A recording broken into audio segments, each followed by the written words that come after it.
Hey everyone, welcome to Locked On Lakers for Wednesday. Brian Kamenetsky, Andy Kamenetsky. What about veteran centers? Some interesting names potentially on the market. That's next.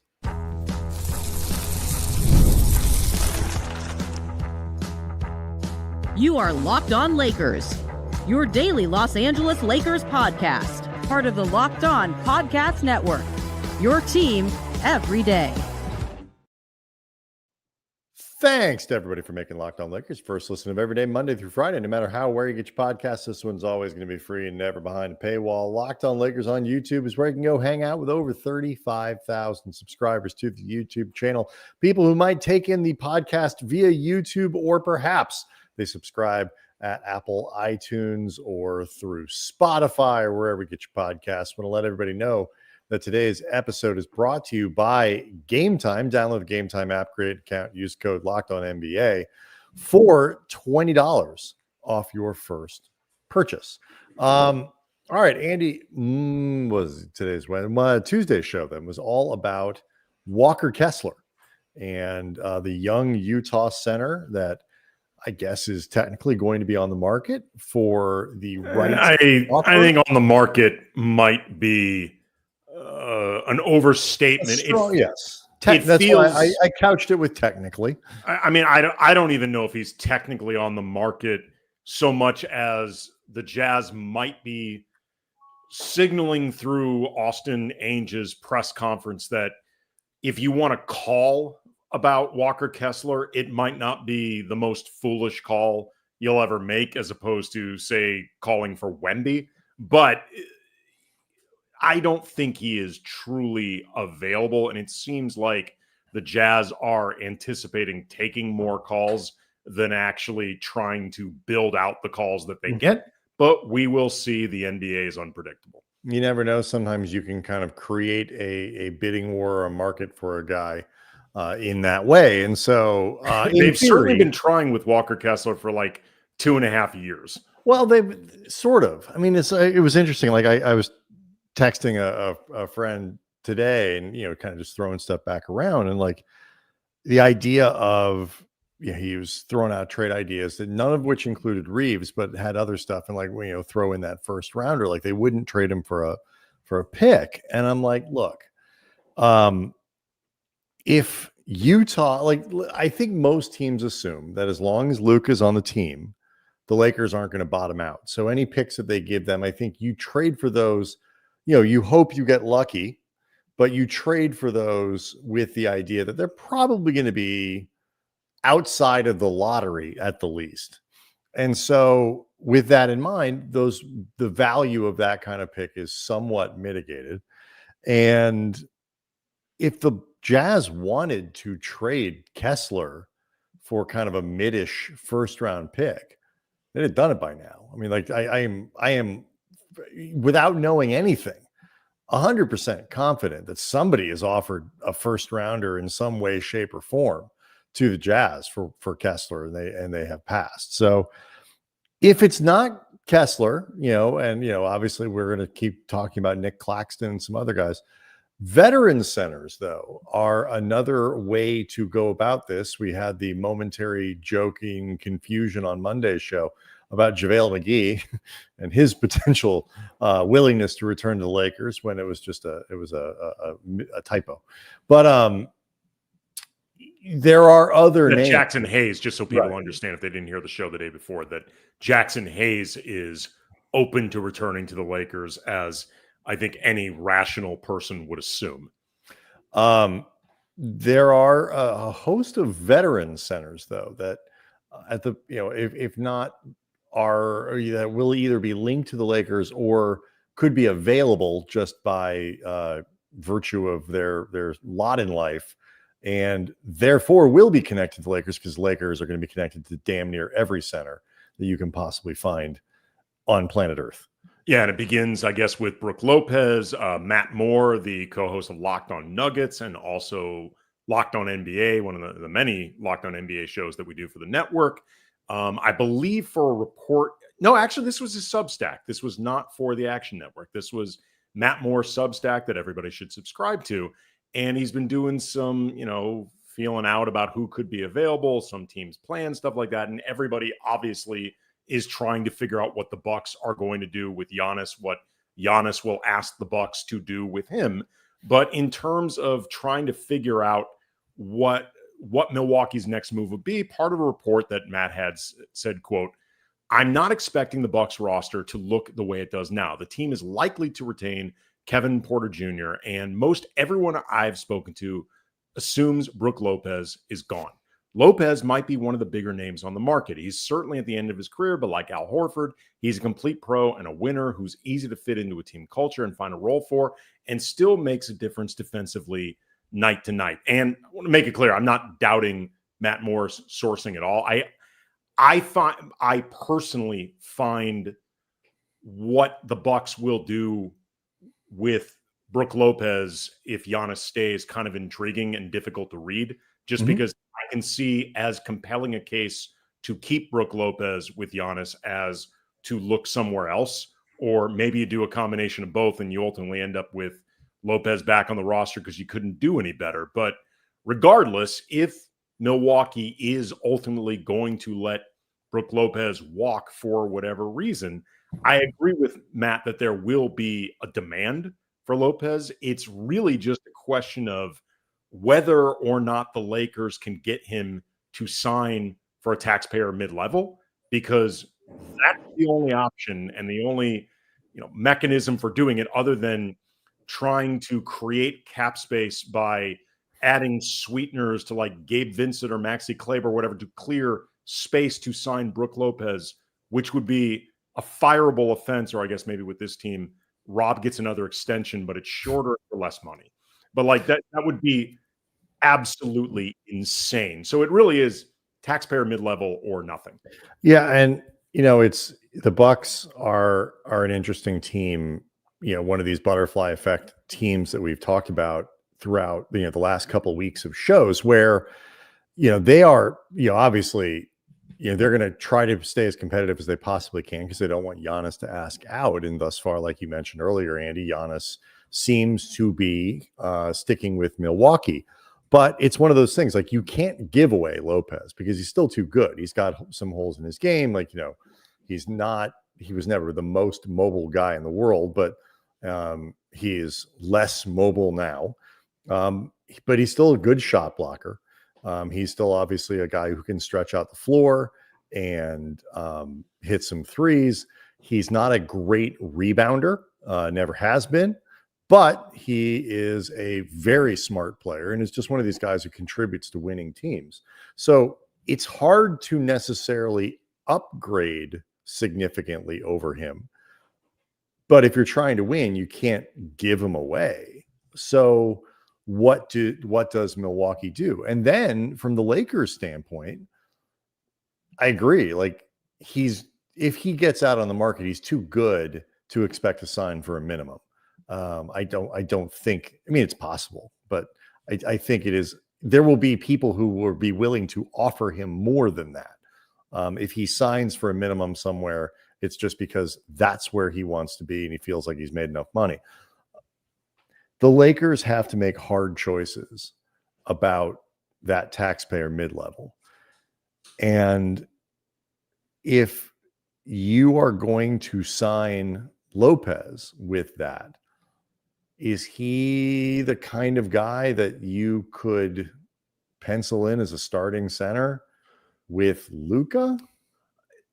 That's one of the things that I think is really interesting about this would be if the Lakers pursue Lopez, assuming he becomes a free agent, and they are only going to have that taxpayer mid-level to work with, does it become a situation where they promise Lopez a starting spot as a way of getting him to at least potentially take what could be below market value for him? I'm not 100% sure it will be. He's 37 years old. He's not going to be a long-term piece for any team, but he did play well enough. He averaged in the 2024-25 season 13 points, 5 rebounds, a little under 2 assists, 2 blocks, 51% from the field, 37% from behind the arc, and around. He's a good player. He's a flawed player, but he's still a good player.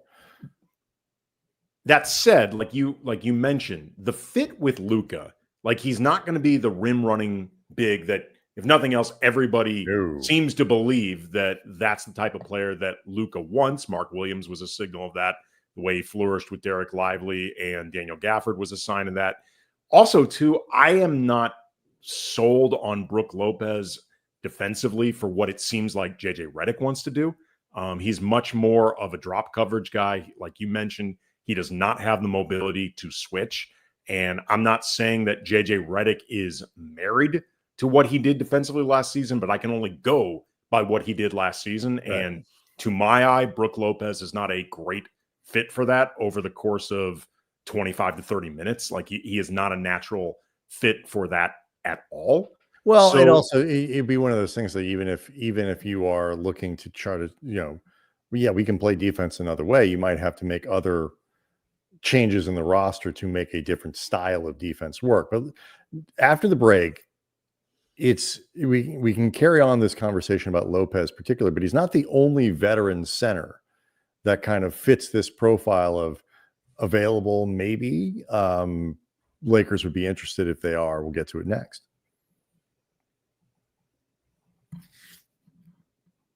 Locked on Lakers is brought to you by Wayfair, and there's nothing like stepping out into your outdoor space, your own outdoor space, feeling like you have escaped into a personal oasis. And if you want to update your patio, if you've been waiting around to do it, go to Wayfair. They make it easy to turn that space into something that feels like yours, comfortable, stylish, ready for the summer. Wayfair is everything you need to level up your outdoor space: conversation sets, outdoor bars, gazebos, hot tubs, even the perfect string lights to set the vibe. It's like giving your backyard a resort feel, but it's really important without the resort price tag. And let's say you're into clean and modern or something a little bit more eccentric, whatever the vibe you are looking to create to transform your outdoor space, Wayfair is going to have it. They're going to find exactly what you want to fit right, whether you're talking about the space or your budget. The delivery is fast, it's free, and more importantly, it's hassle-free, even with the larger stuff. So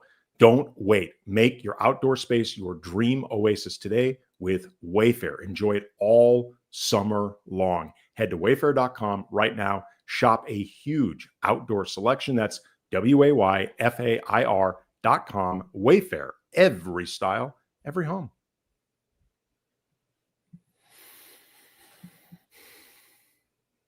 So this fit question is one that we talked about Tuesday. What do you do?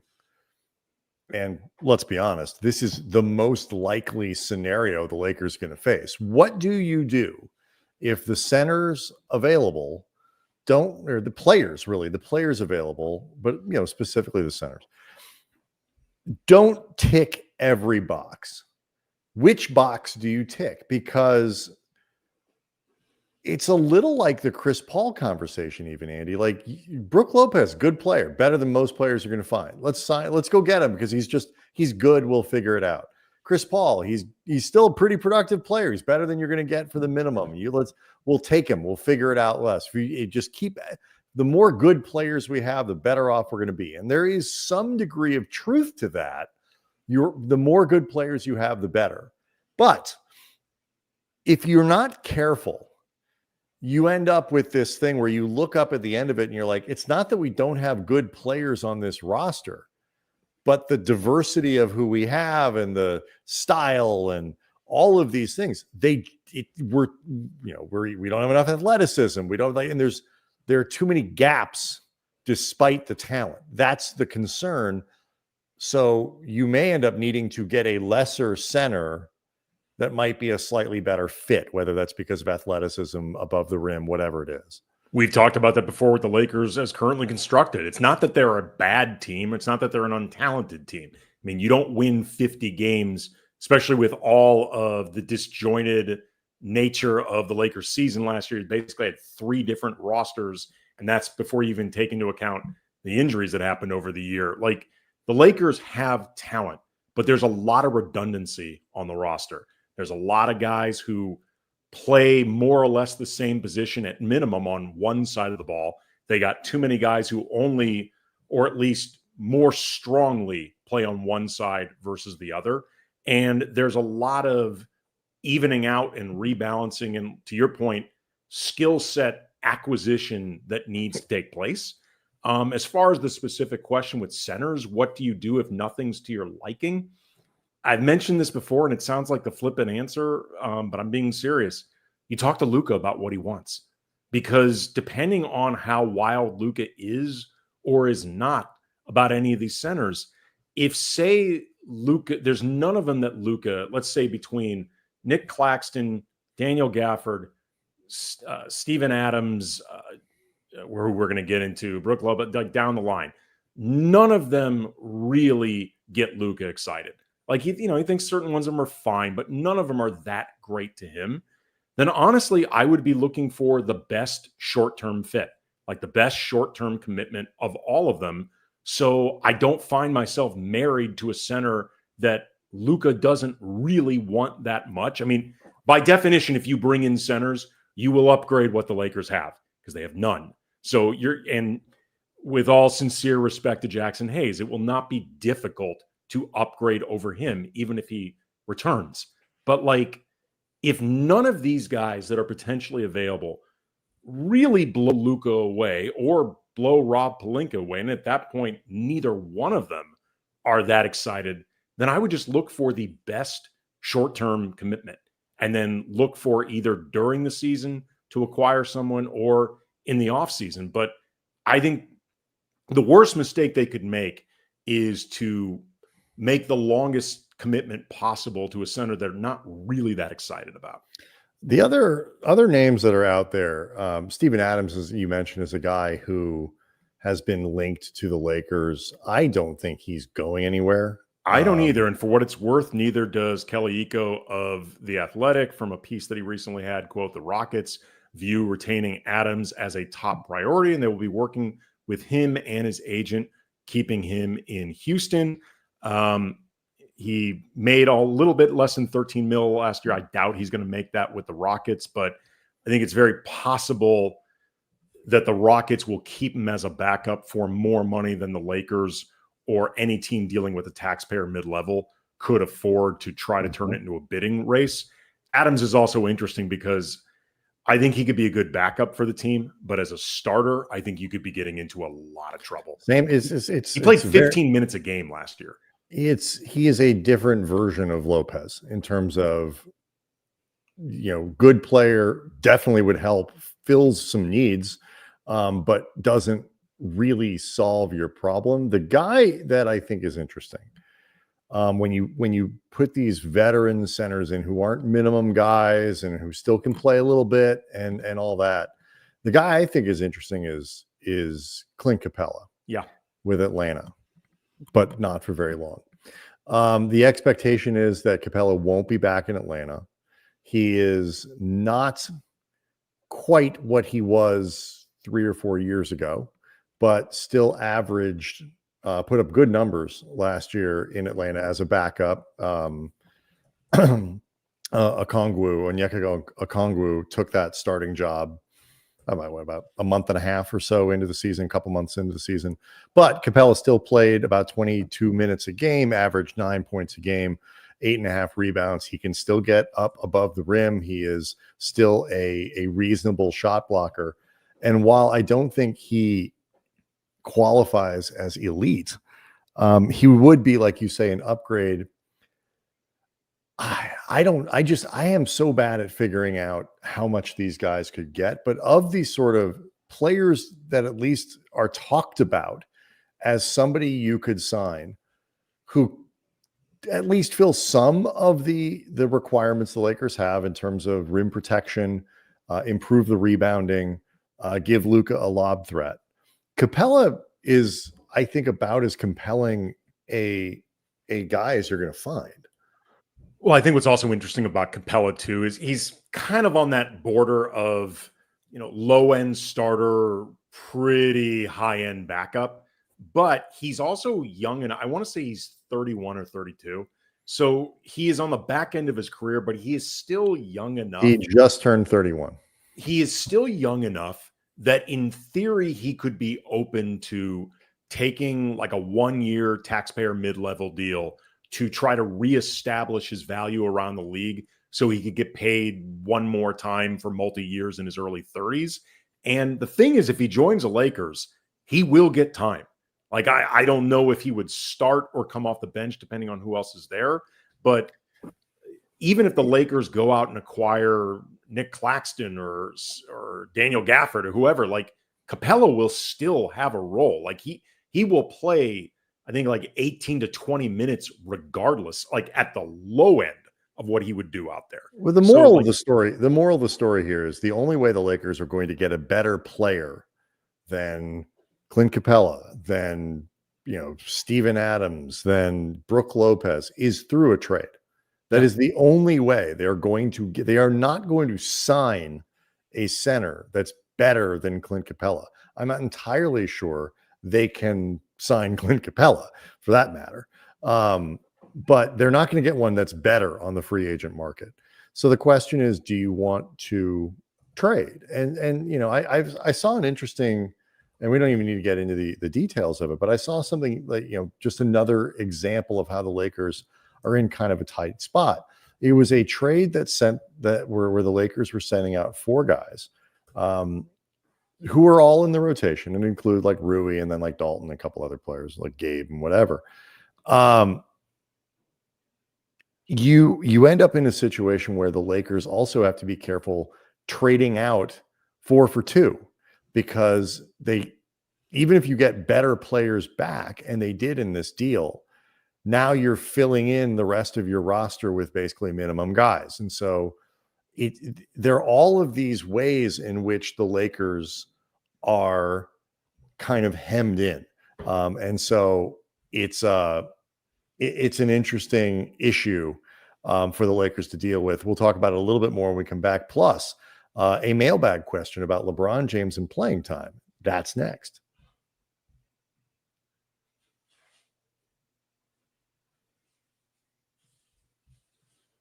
Locked On Lakers is brought to you by Game Time. There's nothing like the NBA playoffs, the intensity, the buzzer beaters, fans losing their damn minds, and it is the kind of atmosphere you got to experience live.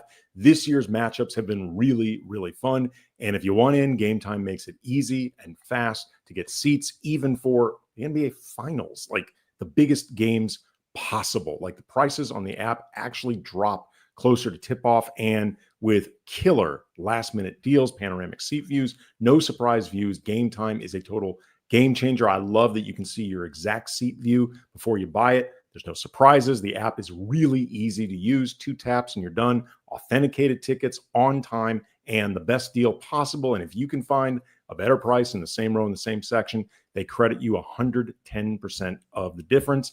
And if you've never used Game Time, now is the time.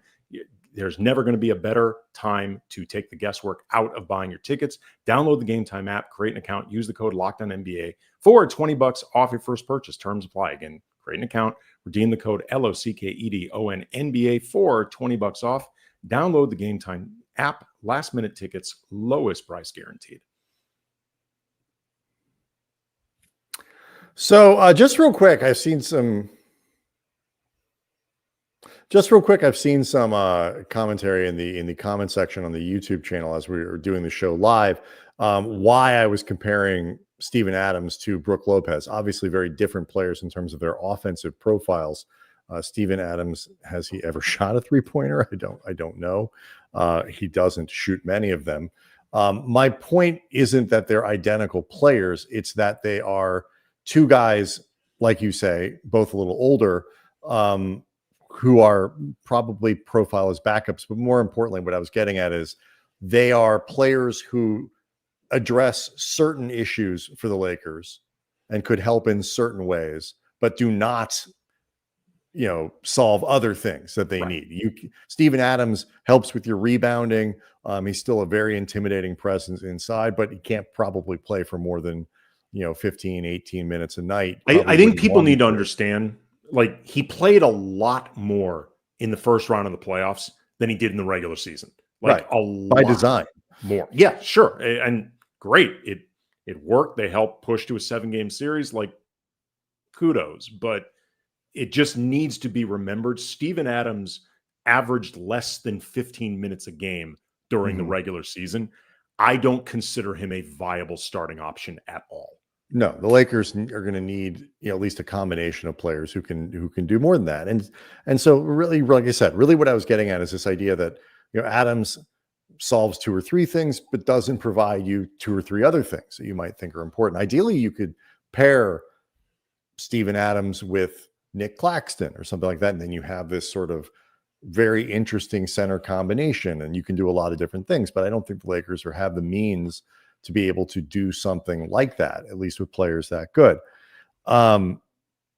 So it's just that they are, I don't want to say they're stuck, but it's just, they're not, I think everybody needs to kind of understand, like, they're not going to get a better player than the guys we talked about, likely, without trade.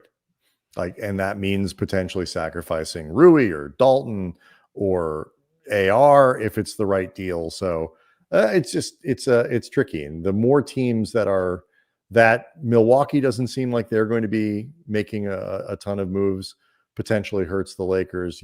We've talked about other teams that might not. Utah, if they're not busting everything up, maybe that hurts the Lakers. There's just I don't know. Could help too. I mean, I don't know. I just really feel like depends on what these. I feel like more activity helps the Lakers because it lets them get involved in more things.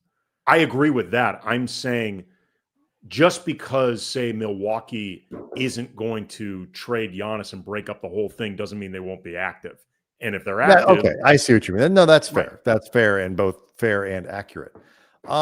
We have had, and it's been on the agenda for a while, Andy, an interesting question about maintenance with LeBron as he goes into his age 41 season. Yep. How the Lakers are going to deal with that. And it's interesting to me because it's coming off 2 seasons in a row where he actually played a lot of games. Yeah. This is from Thomas Chavez on the YouTube. I don't remember if this is in the comments section or in the community section where we've solicited your questions, but he said, with the end of the LeBron era drawing ever closer, what does a feasible game plan to keep him healthy, engaged, and productive in year 22 look like? Does he avoid back-to-backs entirely? Are his minutes managed even more, especially during the beginning of the new season? Does he focus on one end of the court over the other? I personally prefer defense to offense, and then ramp up post All-Star game. And it's funny because we've gotten a version of this question, Brian, heading into last season, heading into the basically every mailbag we've done for the last 6 years. I mean, and especially too in the LeBron is basically about to turn 40, pushing 40, or is actually 40 now, going past 40, like this era of the Lakers. And my response to this question has been the same every time. The West is too competitive, and the Lakers are not talented enough for the luxury of truly pacing LeBron. Mm-hmm. Like, there were 2 games between the Lakers at 3 and Warriors/Grizzlies at 7-8, like that tie for the 7 and 8 seeds. And the Lakers have been through the mad dash of trying to push through that slew of teams just to try to avoid the play-in, but sometimes to get into the play-in. We've seen the impact that it had on the Lakers, how much it clearly took out of them once they actually got to the playoffs. And I'm not saying that everybody, including LeBron, needs to go balls to the walls like every single minute of every single game. That's actually not smart either. But I also feel like you can't set the habits that you want. You can't play as well as you need to when a guy playing 35-ish minutes a night, who is as important as LeBron, is that notably, even if you think totally understandably, pacing himself to a degree that it has to be accounted for. I just don't think that's practical in the West. It just isn't. What I'm interested in next year is what it looks like offensively, to where can you, because you have Luka, because the offense is going to become Luka's offense, because whereas in years past where they've tried to have LeBron do less, you end up needing to go back to LeBron because he's still the best at doing the stuff you need to have gotten done over the course of a game. Now you're in a position where you've got Luka Doncic, and so he can do all that stuff. And you brought him there to do it, and you want him to be your offense.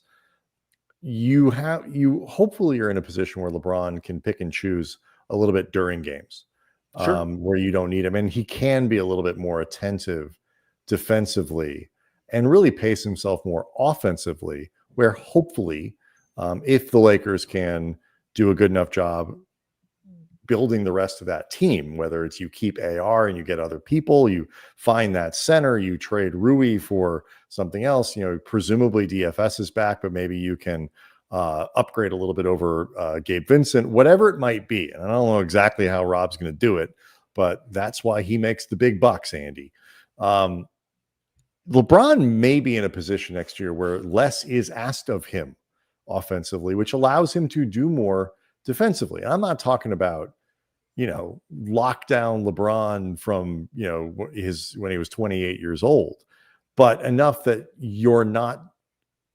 it's not like, come on, like, the last few seasons of Kobe or, different times with LeBron or a lot of aging superstars where you see a lot more pointing than you do movement. Yeah. I think there may be a way that you can get him to raise that level on a night-to-night basis. I do agree, though. I think they will probably find opportunities for him to sit a little bit more. I think he can play 65, 70 games if he doesn't get hurt. I think he probably will. But I think they'll be judicious. I think they'd love to get his minutes down to 31, 32. A lot of this is a question of how good can you make the team around Luka and LeBron. Of course. I mean, the best way to manage LeBron's minutes and playing time is win a lot of games decisively so guys can sit more during fourth quarters and have enough depth that you can get away with, 31 minutes instead of 34 every night, or 32 instead of 36. That stuff adds up over the course. It does, but like you say, fewer high leverage minutes. Like, just make it easier. We'll do that. I mean, they can try. I'll be honest. I'll believe that when I see it. I mean, it's very difficult to have your third best player play 30 minutes a night. Like, for somebody that has as much responsibility as LeBron is projected to have, and for the time being, he's the second best playmaker on this team at worst. He's the second best scorer on this team at worst. He is the number one communicator with a bullet. Like, he's the smartest guy. I mean, Luka's a basketball savant, but LeBron is still, I think, between the two of them, the basketball genius and like the guy that's seen everything. Like, they need him out there. They need a lot of what he does. And it becomes very difficult where you try to hit that sweet spot of getting everything you need from LeBron, but also trying to get as little as you can possibly get away with from LeBron. Like, that can become a very difficult juggling act, which is, I mean, generally speaking, why teams don't try to create setups where you have to massage that much from one of your best, most important players. I mean, it's just the truth. I mean, that said, it's. I mean, ideally, you have a guy, Shea, you can just run out every game. But I don't want to say most teams. A large number of teams around the league have this problem, and whether it's because of age or injury or a combination of those things, where you just. You don't think Kevin Durant has to be managed, Kawhi Leonard has to be managed, Paul George has to be managed, Joel Embiid has to be managed. There's a long list of guys that have to be managed in exactly the same way, if not more extensively. Okay, and then let me rephrase. There aren't that many teams around the league who have a player like that hasn't caused problems for their team. I mean, I think that's probably fair, but like, I don't think what the Lakers necessarily need to do with LeBron is all that unique. And I think if you can find ways to bolster the roster, especially so it doesn't have to do as much offensively, and they've done that in the most extreme way possible by acquiring a Slovenian LeBron James on that side of the ball. And LeBron is still playing. I mean, I know it'll get misconstrued, but whatever, the obligatory PSA. LeBron's still playing at a high level. I'm not denying NBA. that. I mean, right. But I mean, to be fair, I think you make more of this than I do. We don't entirely agree on this question. Well, this is ultimately, though, the reason in terms of how how effective, even in terms of how effective he is currently. This is although ultimately the reason why I've said beyond this coming season, and so it is clear, I want LeBron to opt in for this coming season. Like the Lakers will be worse without LeBron next season. Like I want him on the team next season, full stop. But this is also, I think, the last season where the Lakers can keep him on the roster making 50 plus mil a season. I just don't think that that is tenable any longer moving forward to realistically create a roster with the needs around Luka specifically. I don't think that is feasible, and the cap math won't work. It's hard. I mean, there's no question it's hard. They're in a tough spot anyway, and it's obviously harder if you I time for a different show. Replacing LeBron when he's gone is going to be, I think, significantly harder though than people are thinking. It's not you just, well, LeBron's money comes off the books and we can just start now. We can really start rebuilding this phenomenal like you got to replace what LeBron is doing as well. So it's tricky. This is all a function of him playing far longer than anyone expected. Locked on Lakers on YouTube is where you can go hang out with over 35,000 subscribers. Plenty more to come through the end of this week. And into June, we'll be watching the finals. We'll be watching all other kinds of other stuff. We'll see everyone tomorrow.